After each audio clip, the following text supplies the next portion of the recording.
வணக்கம் நண்பர்களே, அனைவருக்கும் வணக்கம். மிக முக்கியமான ஒரு அறிவிப்பு ஒன்று வெளியாகி இருக்கிறது. மிக முக்கியமான ஒரு தகவல் அப்படின்னே சொல்லலாம். வீடியோவை முழுமைக்குமே ஸ்கிப் பண்ணாமல் பார்க்குமாறு கேட்டுக்கொள்ளப்படுகிறது.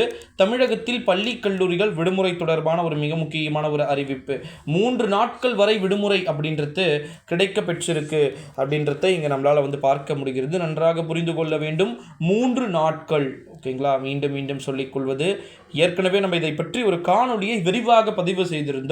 இருந்தாலும் மாணவ செல்வங்களுக்கு கொஞ்சம் அதிகமாகவே டவுட் இருக்குது. சரி, ஓகே, டவுட் இருக்குன்னா நம்ம எப்படி வீடியோ போடாமல் இருக்க முடியும்? ஏன்னா வியூஸ் நல்லாவே போகும் கண்டிப்பாக. ஸோ இந்த ஒரு சூழ்நிலையில் தான் தமிழ்நாட்டில் இப்போ இருக்கக்கூடிய கண்டிஷனில் பள்ளிகள் மற்றும் கல்லூரிகளுக்கு, ஓகேங்களா, 3 நாட்கள் விடுமுறை என்பது வரப்போகின்ற 16, 17, 18 என 3 நாட்களும் பார்த்திங்கன்னா விடுமுறை இருக்க வாய்ப்புகளும் சாத்தியக்கூறுகளும் இருப்பதாக நமக்கு தகவல்கள் என்பது வெளியாகி இருக்கிறது அப்படின்னே சொல்லலாம். இந்த ஒரு சூழ்நிலையில் தான் பள்ளிகள் மற்றும் கல்லூரிகளில் விடுமுறை தொடர்பான ஒரு விதமான அறிவிப்புகளையுமே பார்த்திங்கன்னா பள்ளிக்கல்வித்துறை எக்ஸாக்டாக அறிவிப்பு வெளியிட்டிருக்கிறாங்க.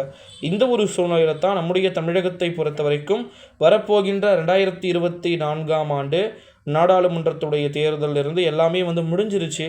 இந்த ஒரு சூழ்நிலையில் தான் முடிஞ்ச எல்லா விதமான சூழ்நிலையிலும் நிறைய விதமான மாற்றங்கள் அப்படின்றது நடந்துக்கிட்டு இருக்கிறதான் நம்மளால் உறுதிப்பட கூறிவிடவும் முடிகிறது நண்பர்களே. இன்னொரு மிக முக்கியமான ஒரு தகவல் என்ன அப்படின்னு பார்த்தீங்கன்னா, பக்ரீத், அதற்கு பிறகு பார்த்திங்கன்னா சனி மற்றும் ஞாயிறு கிழமைகளில் நிறைய மாற்றங்கள் அப்படின்றது இருக்கக்கூடிய ஒரு சில சூழ்நிலைகளில் தான் நிச்சயமாக தமிழ்நாட்டில் இருக்கக்கூடிய பள்ளிகள் மற்றும் கல்லூரிகளுக்கு 3 நாட்கள் விடுமுறை அப்படின்றது ஒரு மிக முக்கியமான ஒரு திருப்பம் அப்படின்னே சொல்லலாம். ஏன்னா இப்போ தான் அவங்க ஸ்கூல் ஸ்டூடெண்ட் அவங்களால ஓரளவு லெசன்ஸே எடுக்க முடியும். பட் ஒரு லாங் கேப், ஒரு லாங் ஹாலிடே மறுபடியும் கிடைக்குதுன்னும் போது ஒரு ஹாப்பியான ஒரு விஷயமாக பார்க்கப்படுகிறது.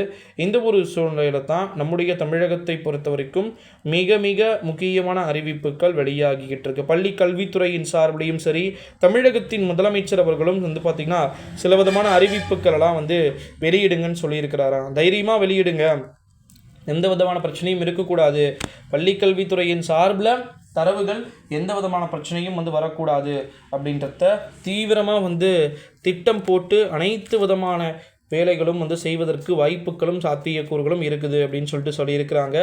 சாட்டர்டே கொளுத்தி லீவே விடாமல் கொளுத்த வைக்க போகிறாங்க. அப்போ உங்களுக்கு ஒட்டுமொத்தமாக அனைத்து விதமான இருக்கக்கூடிய ஏகப்பட்ட விதமான ஸ்டூடெண்ட்ஸும் ப்ரைவேட் ஸ்கூல்ஸும் சும்மா பார்த்திங்கன்னா நிறைய விஷயங்கள் கொடுக்கறதுக்கு வாய்ப்பு இருக்குது அப்படின்னே சொல்லலாம்.